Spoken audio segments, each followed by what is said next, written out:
The Vatican knows the truth, governments know the truth, but they'll never tell you. The Knights Templar, once the most powerful and feared order in history, were wiped out overnight. But what if they never truly disappeared? What if their secrets still control the world today? A cursed prophecy, a hidden treasure, and a secret society that may still exist in the shadows. This is the real forbidden history of the Templars, one they don't want you to know. Imagine a group of warriors so powerful that kings feared them, yet so devoted that they considered themselves mere servants of God. This is the story of the Knights Templar, a mysterious order that rose from humble beginnings to become one of the most feared and influential forces in medieval Europe. But who were these men, and what secrets did they hold? The year is 1119.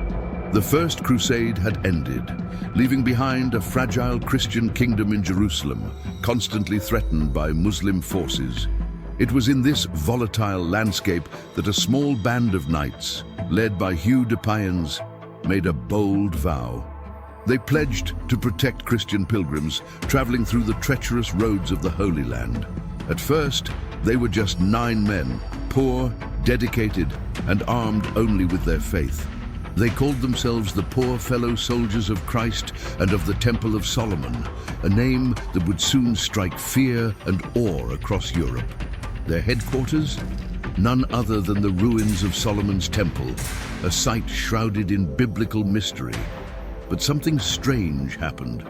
Over the years, these so-called poor knights became anything but poor. Their influence spread like wildfire, their wealth grew beyond measure, and soon the Templars had the favor of the Pope himself. By 1139, Pope Innocent II granted them an astonishing privilege, immunity from all earthly authority. No king, no bishop, no nobleman could control them. They answered only to the Pope. But where did their immense wealth come from? Some believed they discovered something beneath the ruins of Solomon's Temple, an artifact so powerful that it gave them leverage over the entire Christian world. Was it the Holy Grail, the Ark of the Covenant, or something even more unthinkable? One thing is certain, the Templars were no longer just warriors. They became the first international banking system, lending money to kings and nobles, controlling lands and constructing an underground network of influence that stretched from England to Jerusalem. Their power was unprecedented. Yet with great power comes great enemies. As the years passed, whispers of their secretive rituals and hidden knowledge began to spread. Who were the Templars really serving? Were they still devout warriors of Christ? Or had they uncovered something that changed them forever? This was only the beginning, But what if I told you that an ancient order of warrior monks had more wealth than most kings? That their treasure was so vast, so mysterious, that even today no one knows its true extent or whereabouts? This is the story of the Knights Templar's hidden fortune, a treasure that may have changed the course of history. By the 13th century, the Knights Templar were no longer just warriors. They were the bankers of Europe. They financed crusades, granted loans to kings, and managed vast properties across the continent. Their influence was so great that kings themselves were in debt to them. But the real mystery lies in how they accumulated such an unimaginable fortune. Some historians claim it was purely through banking and donations, but others suggest something far more mysterious. In their early years, the Templars established their headquarters on the ruins of Solomon's Temple in Jerusalem, a site with deep biblical significance. According to ancient legends, beneath those ruins lay artifacts of unimaginable power, the Holy Grail, the Ark of the Covenant, or even ancient texts with forbidden knowledge. Could it be that the Templars found something there? Something that allowed them to hold influence over kings and popes? Whatever the truth, their wealth continued to grow, and so did their power. They built fortified castles across Europe and the Middle East, controlling trade routes and establishing a network that made them untouchable. Their seals guaranteed safe transactions, and their chests held the gold of the most powerful rulers of the time. But with great fortune comes great enemies. King Philip IV of France had borrowed vast sums from the Templars, yet instead of repaying his debts, he saw an opportunity. If he could eliminate the Templars, he wouldn't just erase his debts, he could seize their wealth for himself. The wheels of betrayal had begun to turn. Rumors started to spread, accusations of heresy, devil worship, and secret rituals. But were these rumors true? Or were they fabricated by a desperate king looking for an excuse to destroy the most powerful order in Europe? One thing was certain: the Templars had something that both kings and the church feared, and soon their downfall would be set in motion. Imagine waking up one morning to find your entire world turned upside down. The order you swore loyalty to, the brotherhood you trusted, and the wealth you helped build, gone in an instant. This is exactly what happened to the Knights Templar on one fateful day in history. It was Friday, October 13th, 1307, a date that would forever be associated with bad luck and betrayal.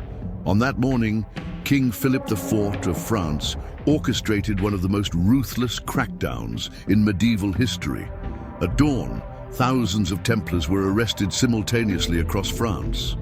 The king's men stormed Templar commanderies, seizing records, confiscating treasures, and dragging knights from their beds in chains. The charges: heresy, idol worship, and secret rituals. Philip, drowning in debt, needed a way to destroy the Templars without facing backlash. He knew that merely accusing them of political rebellion wouldn't be enough. Instead, he framed them as enemies of the church, painting them as blasphemers who worshipped a mysterious entity called Baphomet. Under brutal torture, some knights confessed, though many historians believe these confessions were forced. The Templars were accused of spitting on crosses, denying Christ, and engaging in dark rituals. But were these accusations true? Many believe they were fabricated by Philip, a desperate king seeking to erase his debts and seize power. After all, the Pope himself had once blessed the Templars. Why would they suddenly become heretics? Yet, one by one, high-ranking Templars were burned at the stake, their once mighty order crumbling under the weight of betrayal. But here's where things get truly strange. Despite Philip's efforts, much of the Templars' legendary wealth was never found. Gold, relics, secret documents, everything disappeared before the arrests. Had the Templars foreseen their fate? Had they hidden their treasure before the purge? And if so, where is it now? The answers remain buried in time. But one thing is certain: the Templars' story was far from over. Gold, relics, sacred artifacts, an unimaginable fortune that vanished without a trace. The question that has haunted historians, treasure hunters, and conspiracy theorists for centuries remains: where did the Knights Templar hide their treasure? When King Philip IV of France ordered the arrest of the Templars in 1307, he expected to seize their vast wealth: gold, silver, land deeds, and perhaps even mystical relics. But when his men stormed the Templar strongholds, they found nothing. The legendary Templar treasure was gone. How could an order that had controlled Europe's first banking system, financed wars, and owned countless properties simply lose its fortune overnight? There are several theories. Some believe that just before the arrests, a group of Templars fled with their treasure by sea. Their likely destination: Scotland. At the time, Scotland was one of the few places beyond the reach of the Pope and the French king. Robert the Bruce, who had been excommunicated by the church, was in desperate need of allies against the English. Did he shelter the Templars in exchange for their military support? Centuries later, strange Templar-like symbols appeared on Scottish structures, including Rosslyn Chapel, long rumored to be linked to the Holy Grail. Could the treasure, or at least the knowledge of its existence, have survived there? A more radical theory suggests that the Templars escaped to the Americas, almost 200 years before Columbus. Certain carvings and ruins in Nova Scotia, Canada, appear to resemble Templar crosses. The famous Oak Island mystery, where countless treasure hunters have searched for hidden gold, is often linked to the lost Templar fortune. If the Templars had knowledge of lands beyond the Atlantic, could they have fled there, carrying their secrets and treasures with them? Another possibility? The Catholic Church might have quietly taken control of the Templar archives and relics. It is said that some Templar knights, instead of being executed, were secretly absorbed into other religious orders. If true, did they bring their knowledge and artifacts into the shadows of the Vatican? Even today, the Vatican Library is said to hold ancient documents that the world has never seen. Could the true fate of the Templars' fortune be hidden deep within its vaults? The truth may never be fully known, but one thing is clear: the Templars' wealth didn't simply vanish, it was hidden, relocated, or passed on in ways we may never fully understand. And those who still search for it today may be closer than they think. Betrayed, tortured, condemned, the mighty order of the Knights Templar had been dismantled, their leaders executed in a fiery spectacle meant to erase them from history. But what if their final act was not one of submission, but of vengeance? The year was 1314, and the fate of the last Grand Master of the Templars, Jacques de Molay, had been sealed. For 7 years, he had suffered in a damp, dark dungeon, enduring tortures meant to extract confessions of heresy. But despite everything, he never fully broke. On March 18, 1314, de Molay and another high-ranking Templar, Geoffroy de Charnay, were led to a small island on the Seine River in Paris. A massive wooden stake stood before them, prepared for their execution by fire. The king and his court watched, satisfied that their greatest enemy was about to vanish forever. But de Molay had one final message to deliver. As the flames consumed his body, he refused to scream. Instead, with his dying breath, he cursed his executioners. "Pope Clement, King Philip, within a year, I summon you to stand before God's judgment." The crowd was stunned.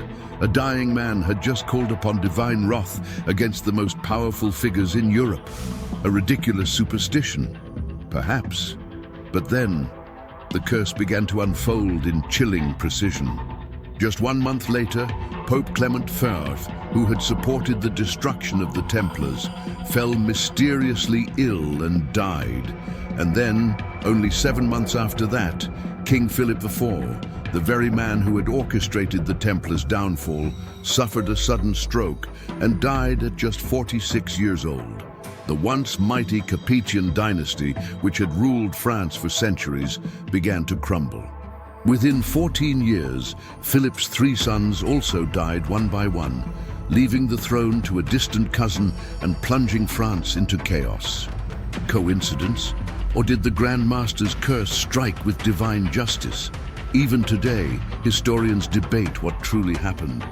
But one thing is certain: the destruction of the Templars came at a terrible cost for those who betrayed them, and their secrets may not have died with them. The Templars were wiped from history. Or were they? What if I told you that their influence never truly disappeared, that their legacy continues to shape the modern world in ways most people never realize? The official story is simple. The Knights Templar were destroyed in the early 14th century, their leaders executed, their wealth confiscated, and their order dissolved. But if that were true, why do their symbols, their rituals, and their mysterious legacy still echo through time? Did the Templars really disappear? Many believe that before the arrests in 1307, some Templars escaped, not just with their treasure but with their secrets. Some reportedly fled to Portugal, where King Dinis I refused to persecute them. Instead of disbanding, the order simply changed its name, becoming the Order of Christ, which later played a key role in financing Portuguese exploration, including the voyages of Henry the Navigator.